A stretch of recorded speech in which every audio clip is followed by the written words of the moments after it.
So we've got a question that's been sent in from Anjuvin. Now, Anjuvin, if I'm saying your name wrong, I do apologize, mate. But Arjun, did you want to jump into the question, man? So Anjuvin's asked 3 to 5 bedrooms. Yep.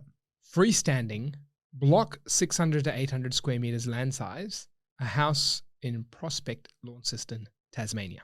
Okay. All right. So basically he's looking for something that's a little bit more of a bigger piece of land or decent piece of land, not interested in units, and just wants to know, I guess, what that kind of a dwelling is going to perform like. Well, I just love how specific it was. It is very specific. Imagine if he wasn't asking a question and he's just like, go get me one. Like, I need a 3 to 5 bedroom. I need freestanding. I need a block 600-800 Prospect, Launceston. Over to you, boys. Go. I was hoping he'd be excited with this episode, but maybe he's going to be disappointed that we're not producing the house. Yeah, it's like, damn it, you guys didn't ship me the house? What the hell's happening? Well, let's start bigger picture. What's Tassie looking like these days, 2024? Yeah, Tassie hasn't had the best of runs in recent times. I think Tassie naturally has come off an amazing boom, one of the greatest, most prolific booms across the nation during a time where many parts of the country slowed down. Mm-hmm. From 2015 about till 2021, early 22, Tassie was a star performer. You've got everything going. You've got lifestyle, you've got population growth, you've got affordability, you've got house price growth, rental price growth. You've got just everything happening. And it's still affordable even after the boom to mainlanders. So everything looked really good. But then we saw a lot of construction activity, housing inventory return, price growth slow and even decline in some parts. And I would almost say after that much positive result, like it's okay, like it happens and it's meant to happen. And so that's kind of what's happening with Tassie at a macro level. A lot of positive over the last few years, still strong employment markets, still strong local markets from a job perspective. Mm-hmm. And the economy is expected to still be pretty strong over many years ahead, in my opinion. Development and infrastructure is still positive there. And the food and lifestyle is not going anywhere. If not, it's getting more and more found and more popular. Good bacon and egg rolls are here. Yeah, good bacon and egg rolls. Actually, one of the best I had was in Hobart. And so overall, those are positive. Mm-hmm. But from a state level, I think that's kind of just to explain what's been happening in Tassie the last few years. What's the median house price now in Tassie? The median house price in Tassie is over 500K. When it comes to Hobart in particular, if you're going to the main city, you're tracking more towards the 650 mark. 650, okay. Because it feels like it wasn't that long ago that Tassie overtook Brisbane, it overtook Adelaide, it overtook Perth, but now it's kind of it's really settling down a little bit from what you're saying, and it's not that it's going backwards completely, but I'm already getting the feeling that this is going to be a no, not a go for Anjuvin. Yeah, so Tassie, this is the first thing on the median prices. You're technically right. Tassie did have that big jump, would outpace some cities. But this is an interesting part. Many people get this wrong. Like in recent times, Brisbane's median price has outpaced Melbourne. It was like, oh no, Brisbane's more expensive than Melbourne. What the hell's happening? Yep. Look, it's not. You grab a house in Toorak, if that's pronounced right, in Melbourne, or you grab the Oakley properties, or even closer in to Brighton, and you go even closer into Melbourne, those properties are like 50 million in some cases, 20 million. I think there's like stuff in Toorak like 100+ million from what I heard. Yeah. Right. So you're not more expensive than Melbourne. Let's just get that right. But as a median price, the middle point, because there's such affordable sales, yes, there was a time where Tassie outpaced them. And yes, there was a time now when Brisbane's more expensive median than Melbourne. And it was also because they went median dwelling, not median house. So then the 50 bazillion units that Melbourne has, they all sort of get smushed into that same graph. Yeah, I mean, like, there's people who could be on 2 average incomes as a couple, and you could be right in the heart of CBD of Melbourne. Yeah. It's pretty crazy. Like, that's an amazing feat. Like, for unit people, you're not, you unit people,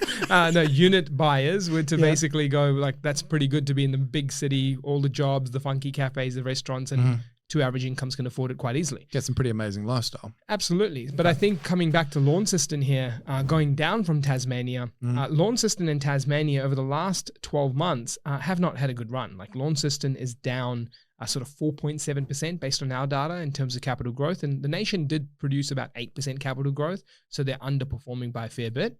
And Prospect within Launceston has also gone down about 7.6% based on our data. Now, again, this is median pricing. You might have some, odd ones that performed, odd ones that did okay. But overall, the pricing hasn't been good. Now, when it comes to 10-year cycles of these markets, they've done really well. Prospect's done about 90% and Launceston as a whole 104. So they're outperforming their averages. But it's about 2022 till now, these have been weakening.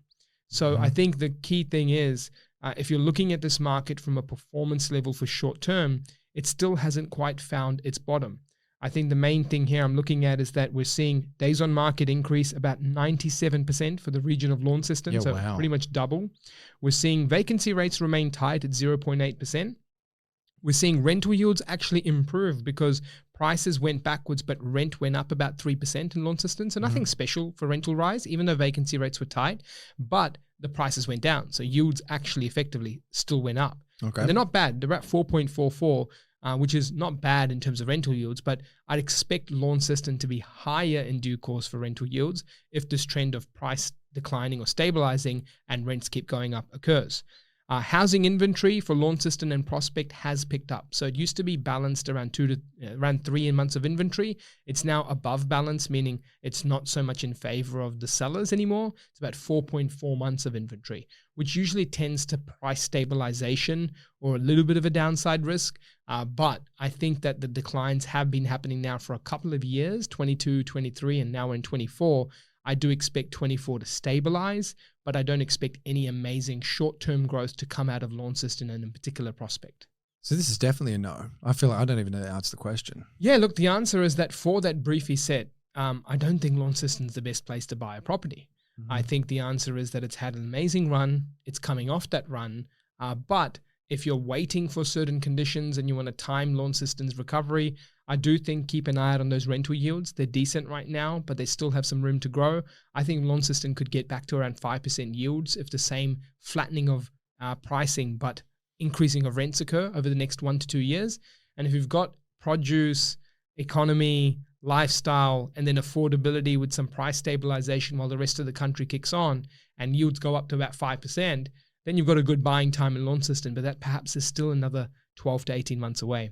In the interim, what he said there for that bedrooms, price, and land size, there's better options elsewhere.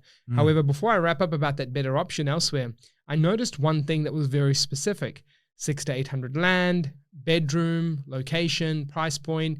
And I almost feel, without knowing our friend over here, is that if he had another element to add the brief that he's looking for to be bigger, I almost feel like he would have added newer than 1990 or newer than 2000s, not much maintenance. What makes you say that? Well, I think there's just like all these selective points coming together that it becomes like all these brief dot points.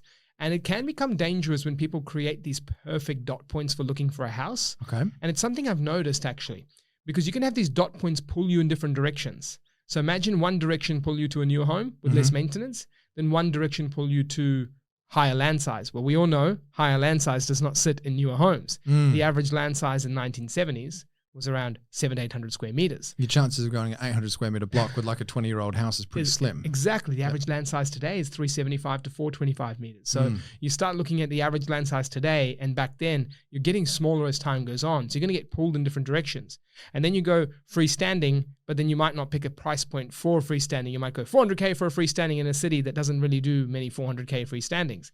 So when people get pulled in all these directions from too hard criteria, they end up getting stuck and don't make any moves at all because they think they just haven't found what they're looking for and it takes time. No, we need to loosen criteria to be able to be focused on what the end outcome is. The end outcome is capital growth, which comes in the location you select. The end outcome is not having a property that's a dud to resell at some point, which is due diligence. And then the last end outcome is a rental yield that you can handle, afford, and borrowing capacity that you can get to take you towards getting multiple property portfolios or multiple properties in a portfolio. So that's how I feel having those specific lines that he's had there gives me a gut feel that there may be paralysis that will take in if you keep having these dot points that just get broader and deeper.